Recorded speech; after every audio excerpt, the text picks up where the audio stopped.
Hello, everyone. Welcome in to Living with Intention. I'm April Wyatt. If you're new to me, I am a holistic coach, and I love to bring forward different people, different ideas about wellness. And during this time of year, there's a lot happening in our lives, and communication is really essential to really our well-being as we go into the office, or if we're even out in the mall. Whoever does that anymore, I don't know, but as we're out in the world or with other individuals, it's so important to understand how our presence, how our own communication with ourselves ripples out and influences our relationships, both personally and professionally. And it's so essential for us to be mindful of how we're thinking about ourselves, what we're communicating to ourselves, even about ourselves, and our perceptions of others. And so when we can be in a space to create more space for ourselves, then we feel a little bit more at ease. We're able to lean in and listen to other people without having those prejudgments or thinking, oh my gosh, I have to attend another office meeting, or I have to go here, I have to go there. Let's pause, slow down, and really understand how we're communicating, because that affects our body too, and we have that stress. I just posted a social post about the abominable snowman, right? And we have all these thoughts, which are like snowflakes. And when they start snowballing and it get bigger and bigger and bigger, then we feel that tension building up in our body. And that's what I'm also about. I'm also about easing stress with the mind and body. So how are we communicating with people? How are we engaging with ourselves? And when we witness what's happening, then we can make better choices of how we're connecting with ourselves and how we're interacting with others. And today we have two very special guests that I'm going to bring up. But we're going to touch on some topics here that I really hope will really help you out, right? To be more aware and build resiliency as you're going through the holidays and any days, right, of your life. So we're looking at any time you might feel misunderstood or not heard. It could be managing those emotional activations that we feel, and also navigating those difficult personalities that we are interacting with throughout the day, and also setting those boundaries, right? So we don't feel guilty. And that way we can communicate clearly under those stressful situations.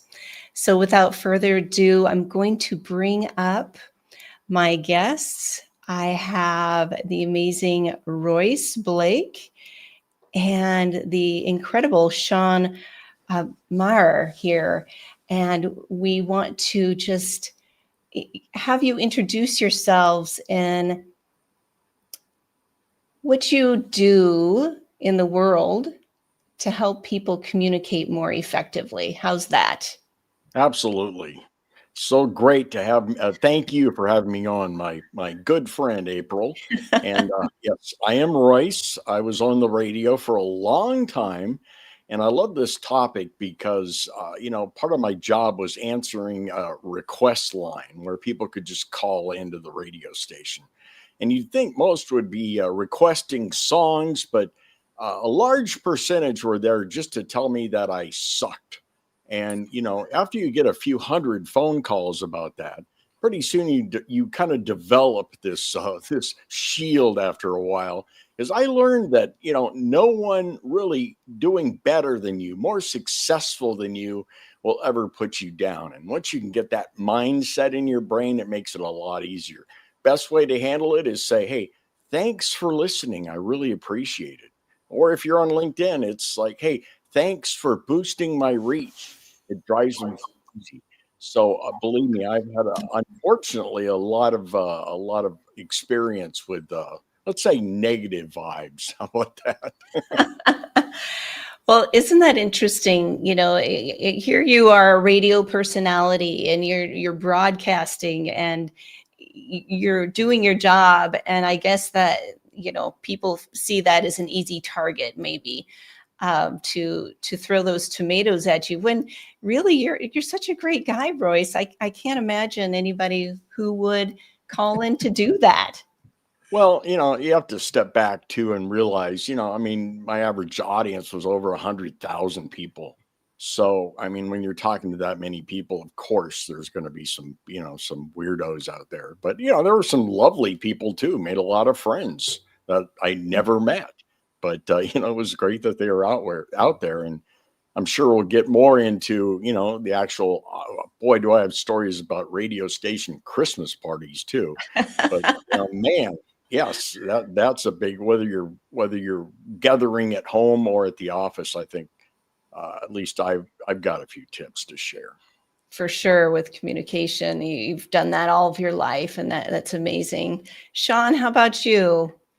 Well, I like saying that I eat, drink, and sleep communication. I've been studying communication for a very long time. I work with parents, with their kids. I work with individuals, I work with teams, and I work with very large organizations. My goal is to be a catalyst to get inside the individual or the couple or the team and figure out how they're communicating and what they can do, if they want to improve the outcomes, improve their satisfaction, improve their joy. And because of all my experiences, there are lots of ways of doing that. But mostly I need to get to know people, figure out how to help them. And two good news points. One is good news that you have invited Royce and myself to join you today, because this is a very hot subject. It's a challenging time for a lot of people for a lot of reasons, but that doesn't mean we have to surrender to the challenges. We can rise above them. And secondly, I'm impressed at your audience, because the only way, as you talk about intentionality, April, we can get better at anything, whether it's mowing the lawn, cooking, or communicating, is by being open to discovering new dimensions of it. And the fact that people are curious enough to log into this, and some of those people already have some degrees of expertise in this field already, but the openness and receptivity to learning is something I cherish in everybody I meet. So appreciate you and appreciate them. Oh, and we appreciate you both being here. And you said something very important, Sean, and it's about getting to know people. Getting to know, and for me, it's inviting that curiosity. Yes, we've been around these people for, I don't know, weeks, if you're new to a job, or if it's family relations, your whole life. But do we really know them? And what predisposed, instances that we have been in conflict with some people kind of jade how we connect with them. We hold those as that is exactly who that person is, or they said this and they did this, and this is why X, Y, and Z, versus being a little bit more curious of getting to know, who the person really is. I think that's essential. I think curiosity is, I'll call it an opening stance. If we show up with conviction and certainty and we know everything, we're never going to make ground meeting other people or getting to know people. There's no exchange of thoughts or feelings. It's opinionated. And so if there's an opening stance of curiosity, of interest, whether at the office party where we're curious about the toys somebody has on their desk, or whether it's at home and we're visiting somebody else and we're curious about their pots or pans, or their kids or their pets. The curiosity is, for me, the strongest opening stance in developing communication and improving the potential for outcomes that are constructive for both parties. Mm-hmm. I totally agree. It's in marketing especially, everybody, once you get it down, you can win at all kinds of things. Everybody is thinking, what's in it for me, right? Everyone's favorite word is their name. And their second favorite thing is, you asking about them. And I think, a question that I always seems to work in networking or whatever, I'll ask them instead of like, what do you do or whatever? I'll ask them, what are you excited about? Yes. Yes. And, that just opens up a whole new floodgate because they may be there for some phone company or whatever, but what they really love is kayaking, So there you go. I love that, Royce, because then you're opening up something that they're excited about, and that brings that joy, and they want to share more about what they love. And then you get to know a little bit more about who they are on a deeper level. It's just not surface level communication Right. here. And you know what? The more they talk about themselves, the more they like you. So Say go that figure again. The more they talk about themselves, the more they'll like you. And that's because you're listening and you're Exactly. interested. That's what people want. They want to be heard, seen, and valued. That's it. Absolutely. Yeah. You're practicing care, not Mhm. I have an inventory of questions for getting to know you. We're dating. This is question 3. No. You're actually engaging people and showing that you care about them and letting them describe what the subject is they're going to talk about, like kayaking. Yes. Right. And it opens up no matter what, you can just keep going, right? Well, when did you get into kayaking? I have no idea what kayaking's all about. Where do you start? Did you take lessons? They just can, open up a giant labyrinth of questions. It depends. Obviously, you can change the questions if you want to end the conversation, just switch it right back. How much do you make? And that'll shut them right up. No, we don't want to go into that. That really puts the conversation to a halt. Absolutely. Depending on who you're talking about, though, if they really like to talk about that aspect of who they are and how much money they make. Royce, if I may, there's a sort of a trap door with that question, though. Some people will ask, "What do you like doing?" or "Where'd you go on vacation?" or "What's your favorite food?" only to get the opportunity to say, "Well, mine is," and then run the conversation for 45 minutes. So there's this value in asking that question where you've really got to care. It's not to get them talking about a subject that you can take over. You're like, "Hey, oh, so do I. Let me tell you about my last 4 adventures." It's not to steal Right. the story. It's to show respect for their story. Absolutely. And something I teach podcasters is something I call become suddenly inquisitive, because the human mind can only answer one question at a time. So if they're rambling, this is how I get guests to shut up, by the way. You just interrupt and say, whoa, wait, before I forget, I wanted to ask you about that AMCO project. How is that going?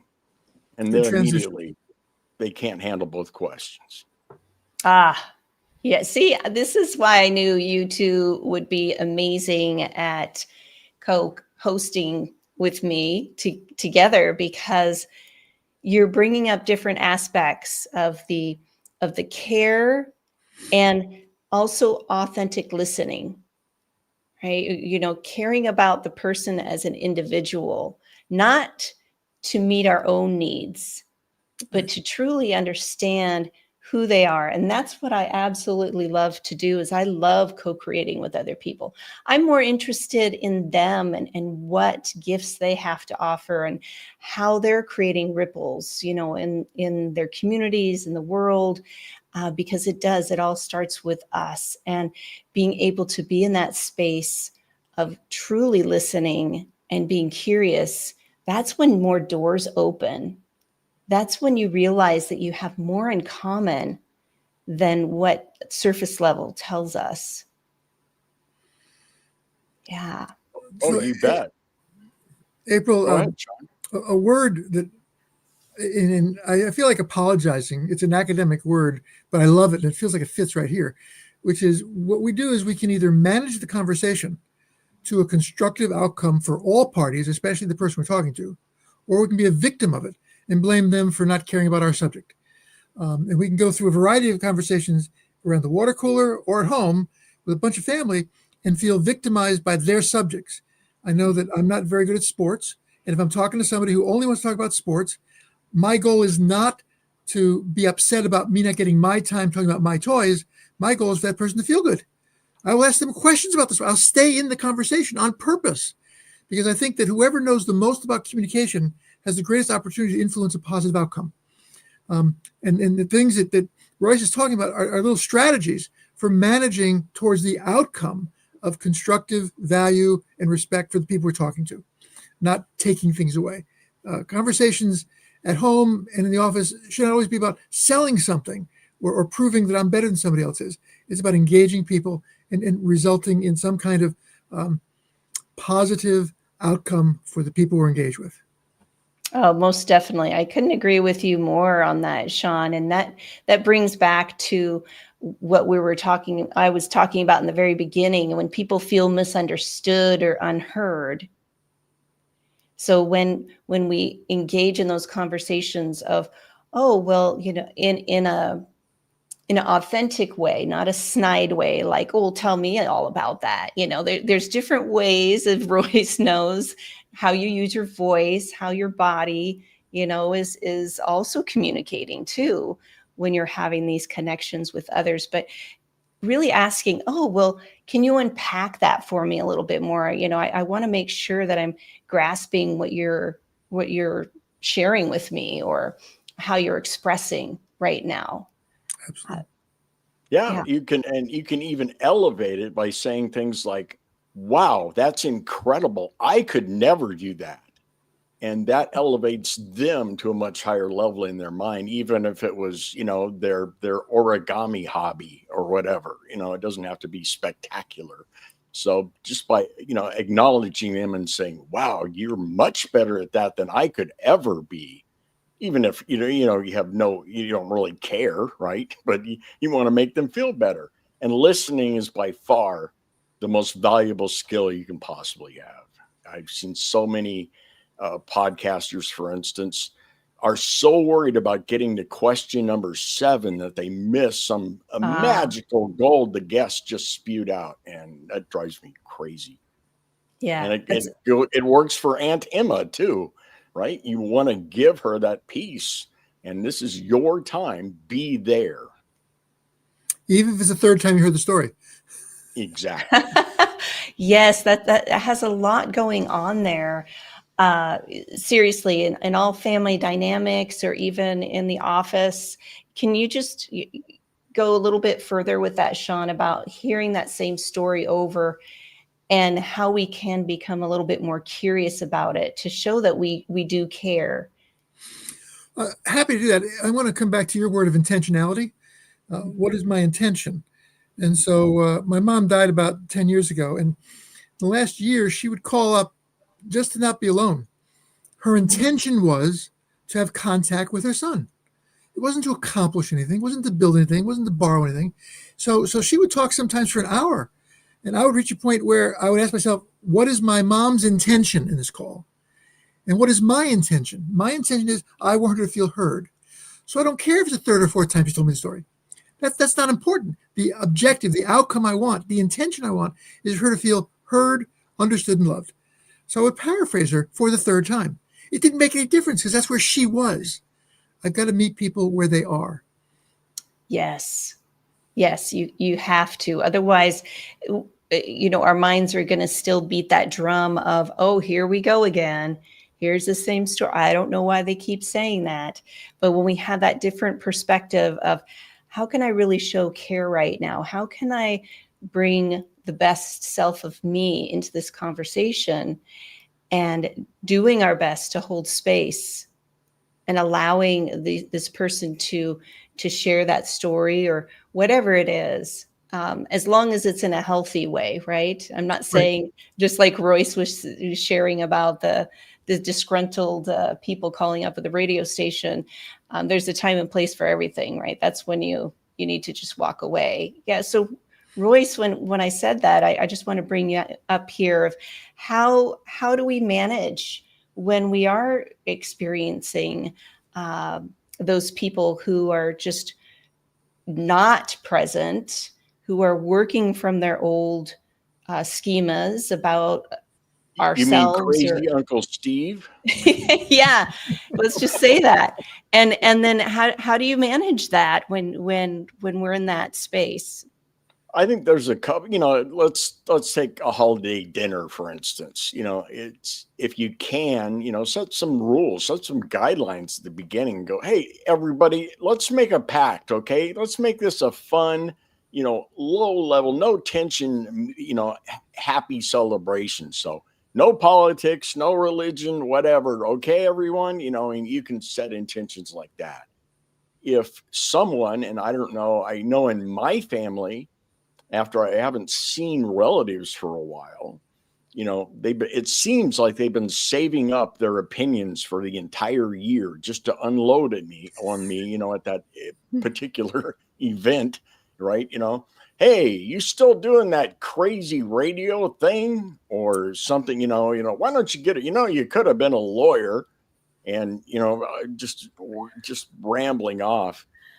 Once again, it depends obviously on your level of relationship with them. But, I would say, look, Uncle Bob, I agreed that this was going to be a no stress night. Or my favorite is, you sound just like my heart medication warned me about. They said no salt and no tense conversations. And right now, you're crossing the line. So let's just have a fun time, okay? So, I mean, something like that to shut them down. But Yeah, it depends on the person, depends on, who you're dealing with it's and so whether or true. not you want to stay in the will.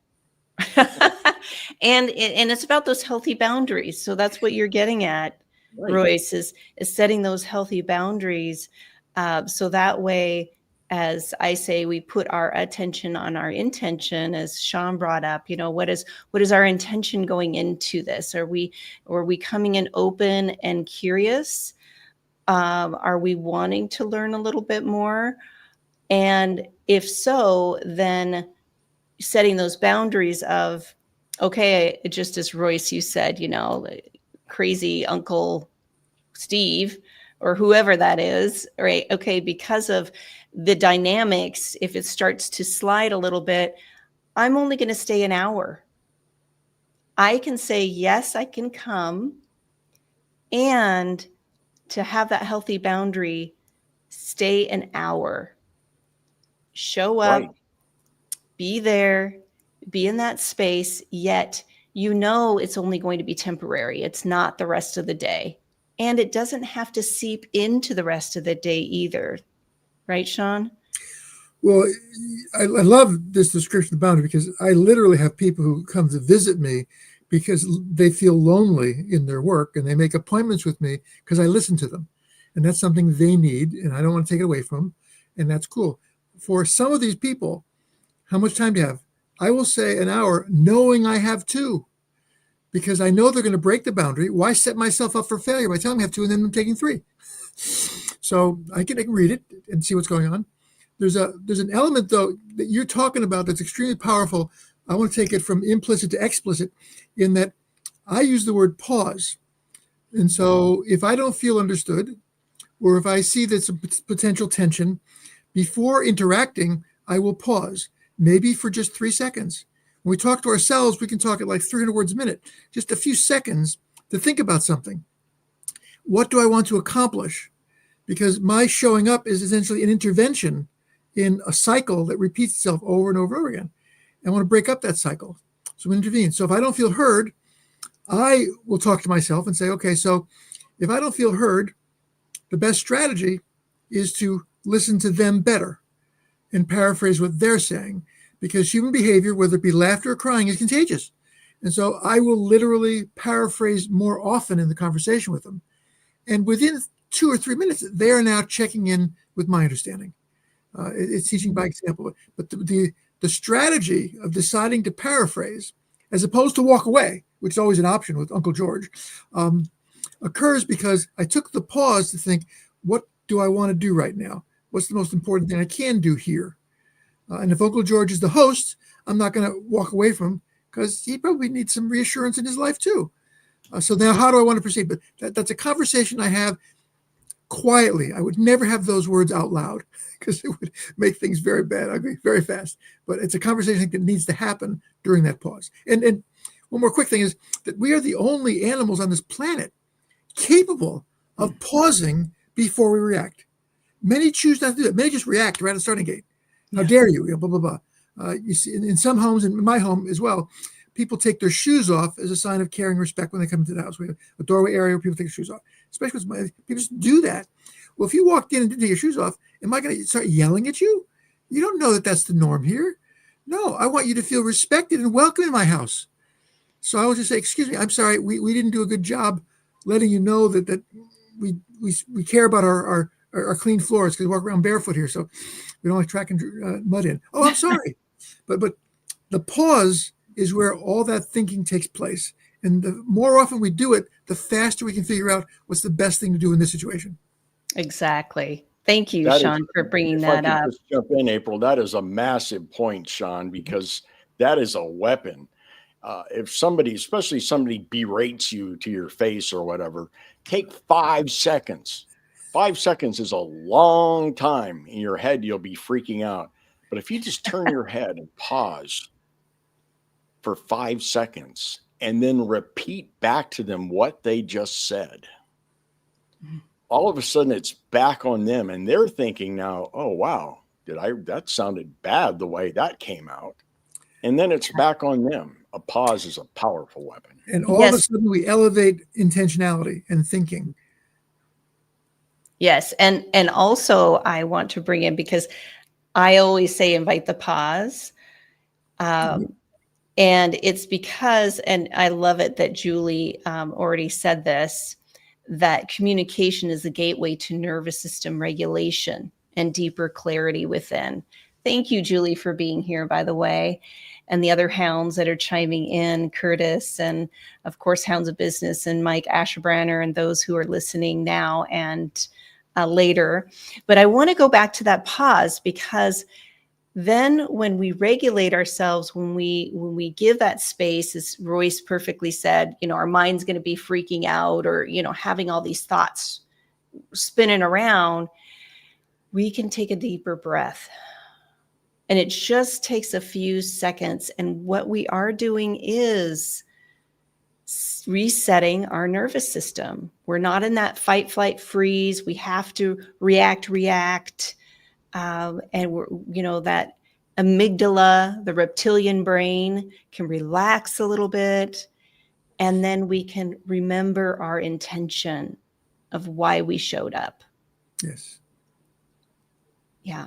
So thank you, Julie, for chiming in on that. And also, I want to invite anybody who's listening or watching here to leave a comment. We want engagement. We want even challenging conversations. You have 2 amazing, or 3, I should say, amazing people here that can give you some tips in real time right now, so we can help ease and bring more clarity into how to address challenging conversations. Yeah. April, if I can just tease out that pause thing for one more time, I want to respectfully acknowledge that my use of the word is as much a part of your brand and Royce's brand as mine. I take no credit for inventing that concept. What I want to do, though, is just a few seconds is point out that this is a ball, and I use balls in all of my workshops. And my pause is to assess, like an idea I want to share with you, is not throw it to you, but think about the arc, the distance, low ball it, high ball it. What is your strength? What is your ability to catch it? How hard can I throw it and know that you'll get it? Because my objective is not to throw it at you, but to enable you to catch it. So whatever I say, the pause allows me to calculate which words are best to help you grasp that which I'm trying to share with you. It's not a matter of throwing words at people. It's a matter of engaging people. And this ball just is metaphoric for me, because it's during the pause, and everybody does this when they toss a frisbee or ball. They're calculating the best way to do it. But in speech, sometimes people just react and respond. And each person deserves a fine-tuned calculation what will help them catch the point that we're trying to make. That's a really good point. Abhor a vacuum. We do not like silence. We have to fill silence no matter what. And that's why the pause is so powerful, because not only are you recentering yourself, but whatever you say next is going to feel more important to the other person. Yes. So, and one thing I like to do too, especially in difficult conversations, is thank them. If they're yelling at me that I'm not a lawyer, I stop and I go, "Hey, thanks, Steve. That means you really care a lot about me and what I'm doing with my life. I really appreciate that." And they have no idea how to handle that. So that's another really good technique that I've used more than once, unfortunately. Yeah, and saying it not in a cynical way, like, Right. yeah, thanks a lot, but in a more of that curious way. And Thanks for thinking of me. I Yeah. appreciate that. yeah. Mike is chiming in, saying it's brilliant with that excitement, the ask, dial in that question. Yeah, people are very excited about this conversation that we're expanding upon, because it's always, kind of swept under the rug, or just kind of socially accepted that there's going to be those holiday gatherings, and it's tough and you have to move through it, and oh my god, I got to deal with the in-laws, and all of that conversation. That's just a story. It's a story that we just believe and we tell, and to, I don't know, what do you think, Sean? Why do people tell those stories about the struggle of the holidays and dealing with other relatives? Well, it creates some common ground because everybody has those troubles. And so, we get some empathy and some support from that. The other thing, this is, I'm having trouble saying this because ever since you invited me, I go to bed every night thinking, what can I do that would be helpful for April and her audience? Okay. And so this is the opportunity for me to share that right now. Okay. So when people keep going into these same traps of repeating the same conversations over and year after year, and not looking forward to the holidays, we need to do something to disrupt those expectations. So I have created, just for you, April, on this event, a family reunion first aid kit.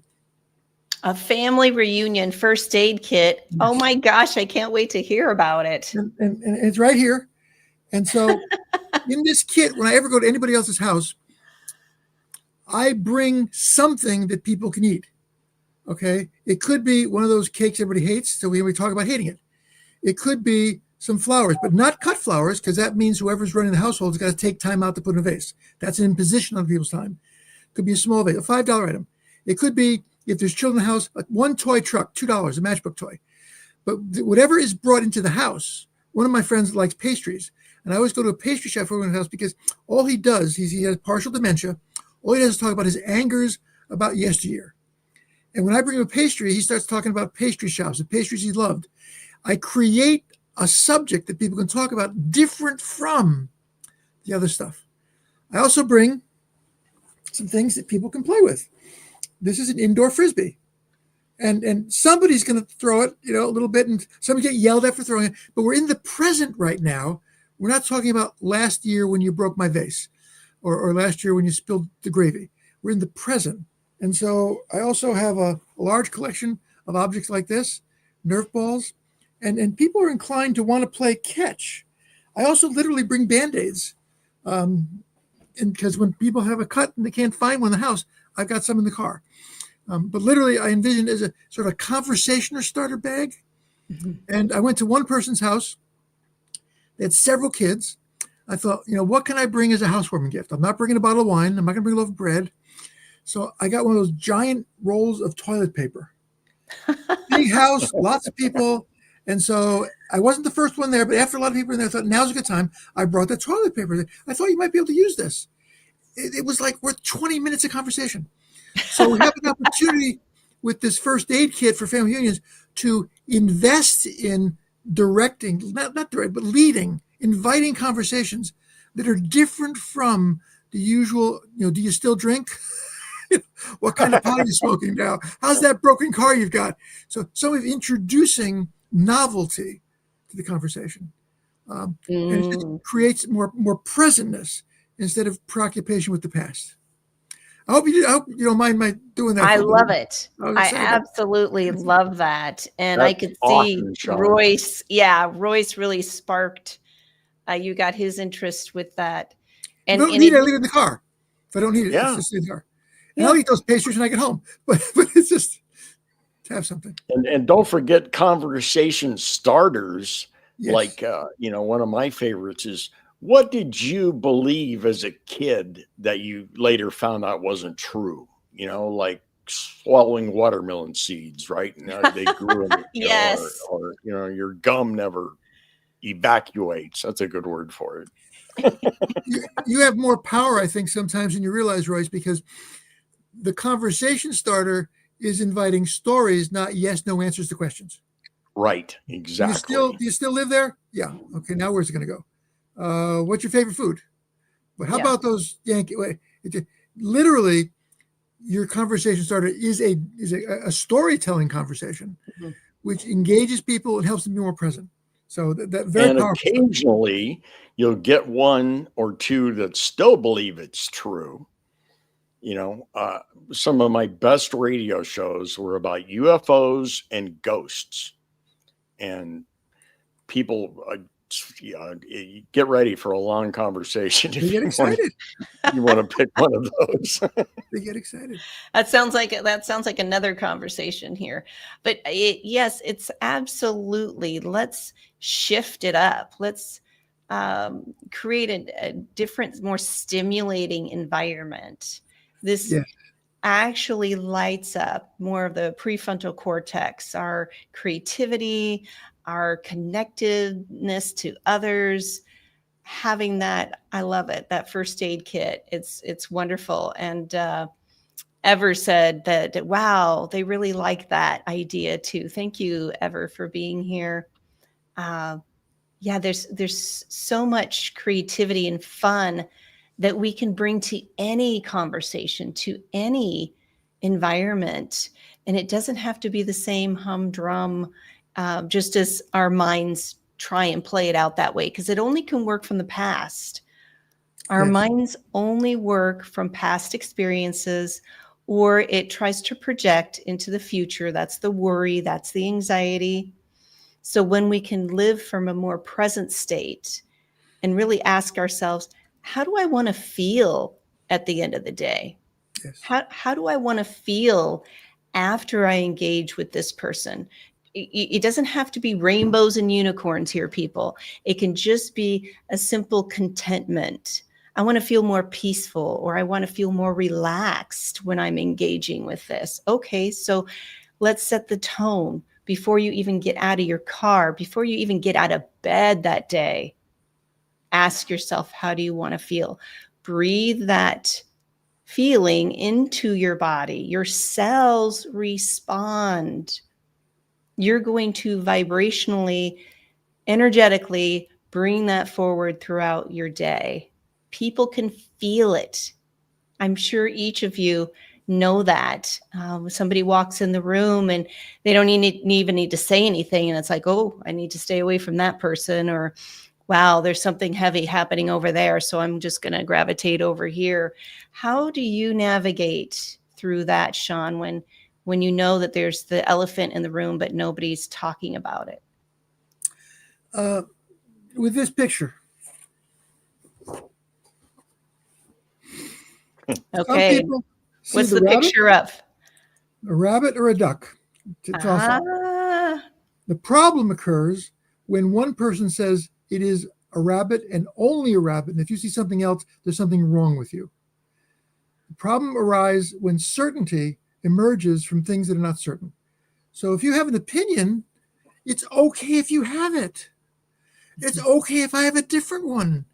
The world is bigger than just one opinion. So as people present their position statements, or their anger, their irritation, or their past wrongs, their perceptions of past wrongs, my job is not to change their perceptions, more to accept that they're expressing themselves and to validate that they're expressing themselves. But I don't have to put that anger on if they're upset.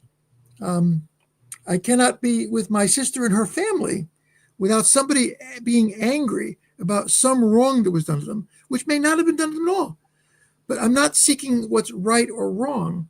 I'm seeking to blend with their experience and to affirm with them that I care about them, not about being right or wrong about the perceptions.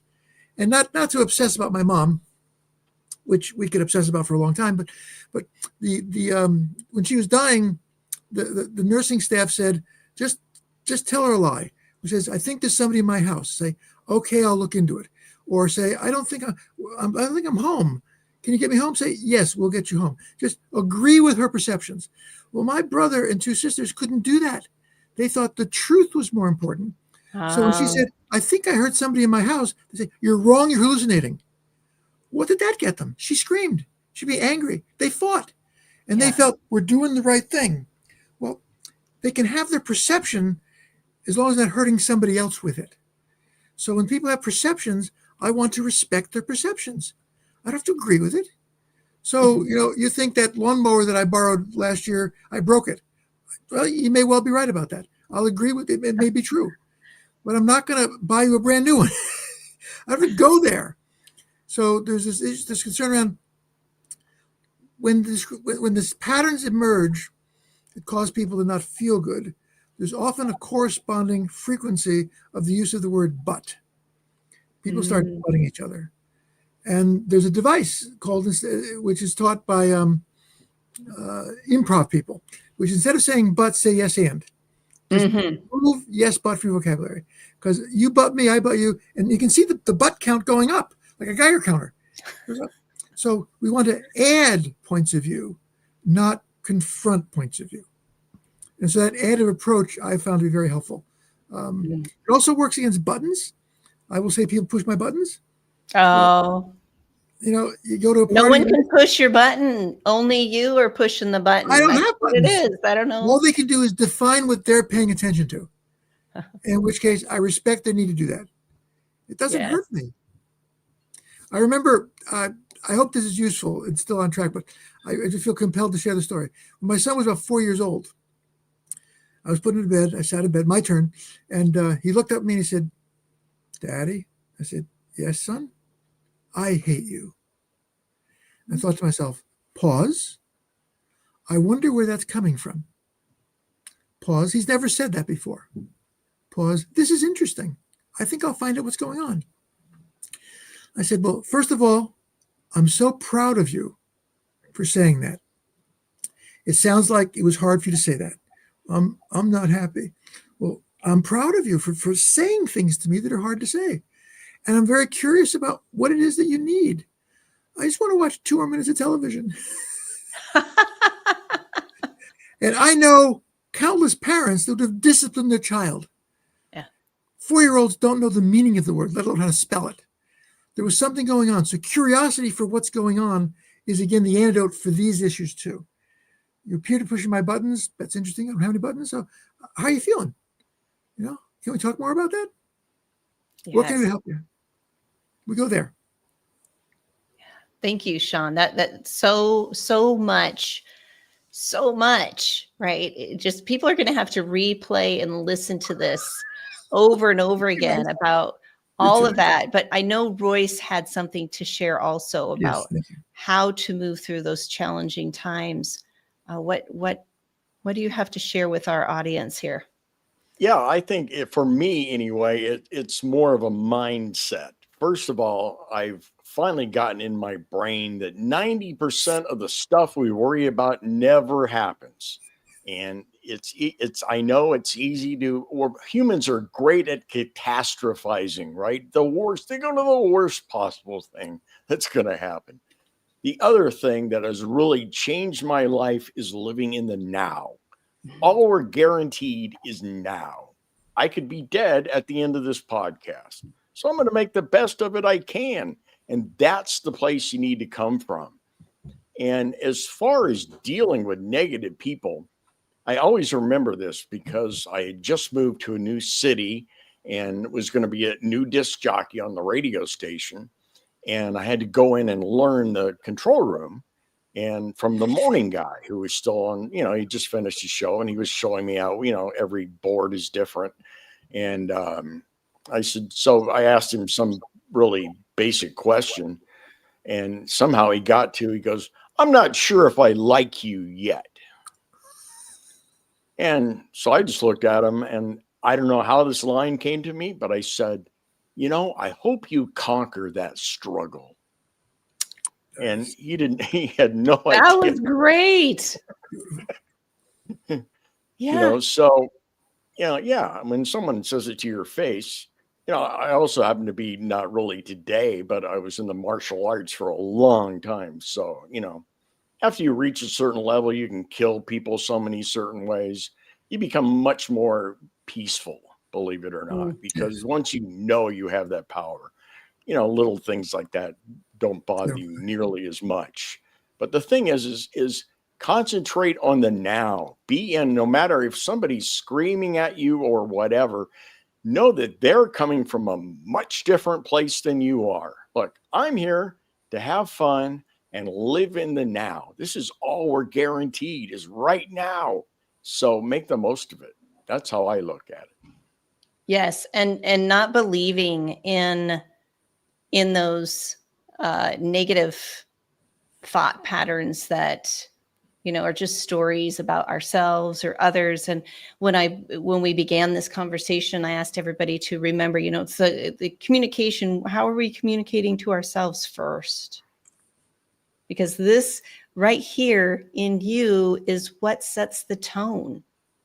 Nobody can make us feel a certain way.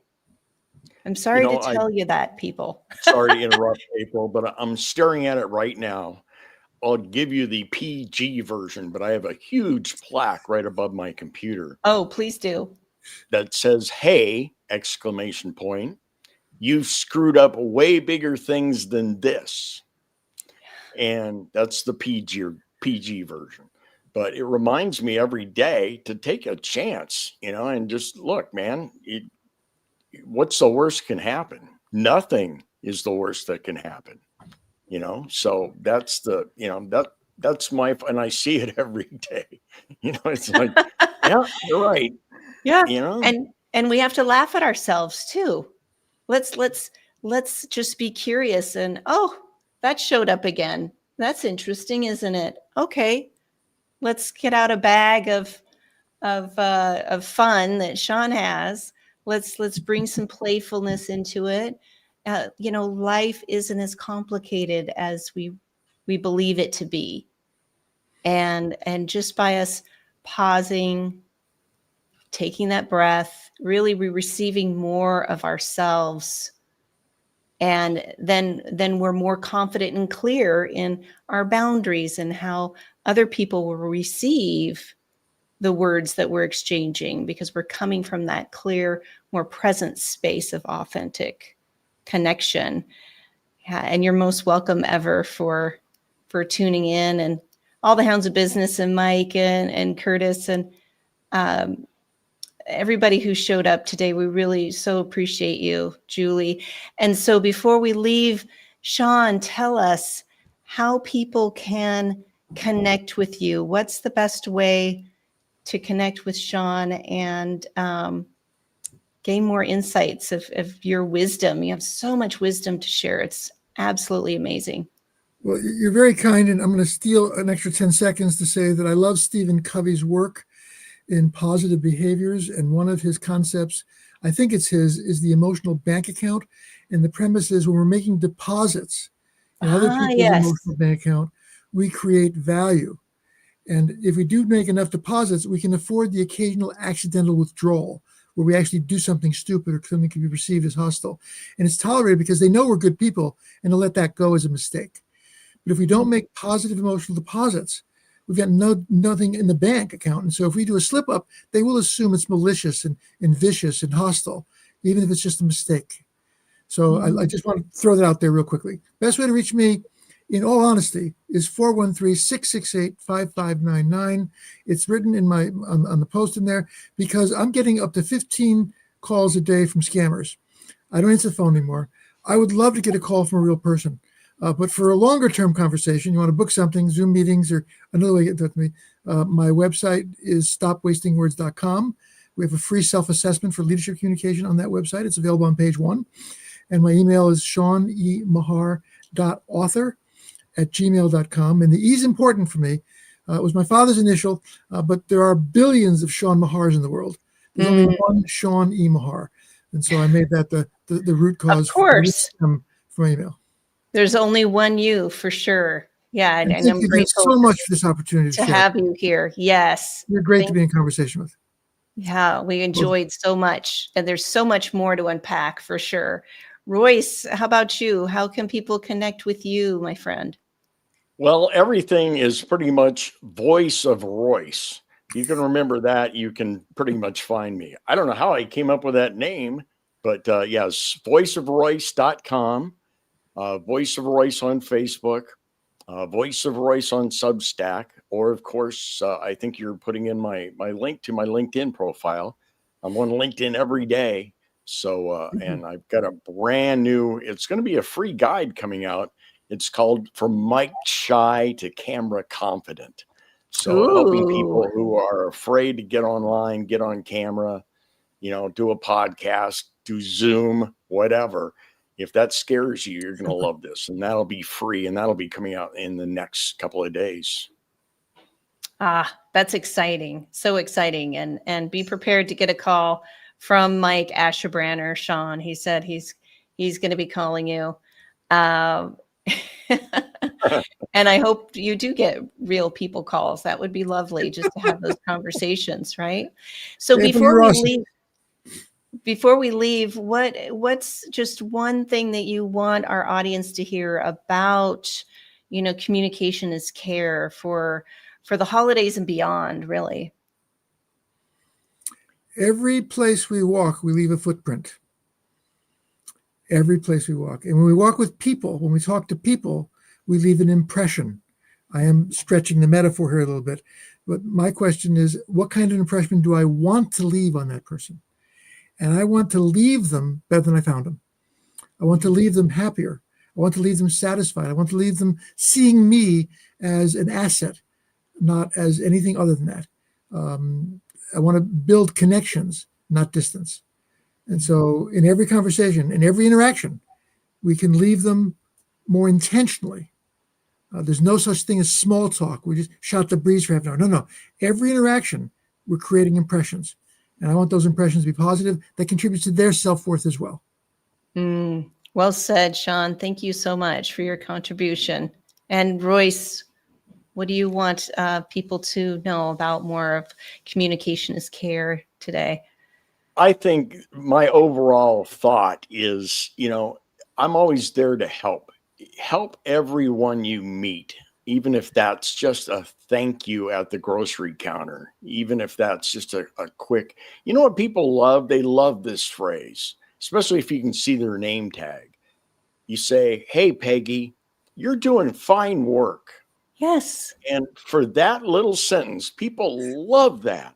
So go out and tell people they're doing fine work, and you'll be amazed at the response. Yeah. And I believe as you give, so shall you receive as well. With that caring, compassionate support for others, then you receive that back as well, because we're all mirrors of each other. Absolutely. And I truly believe this is I call it the stone soup of collective consciousness. So as we gathered here today and we added our own essences and just nourishing everybody who showed up, wanting more, wanting to understand how to have better communication, reach out to Royce, call Sean instead of call Shaw, y'all, call Sean, y'all. I want to hear, Sean, from you, how many calls you get after this broadcast. This would be fun. So, well, thank you everyone for being here. Thank you for being part of this Living with Intention live show. And, just remember that the tensions that we experience as we're going through the holidays with family, colleagues, loved ones, and through life, really, it's just asking you, it's giving you actually an invitation to pause. We talked about the pause here, right? To pause, to breathe, then you can respond with more care instead of reacting with those old patterns. Absolutely. So Thank you again for being here. Thank you all who showed up, and keep living with intention, my friends. Thank you.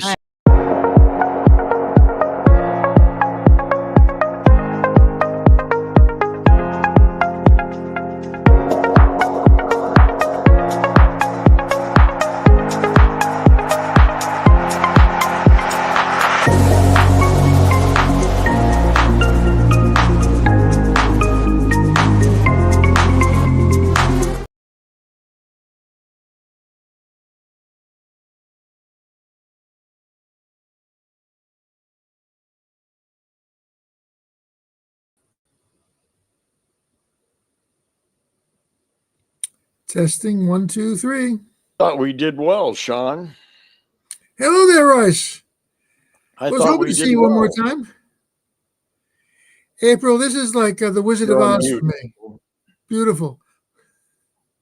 You're on mute. Can you hear me? Yes. No. So, I hear you. Royce, you're so funny. The for some reason the intro and outro wouldn't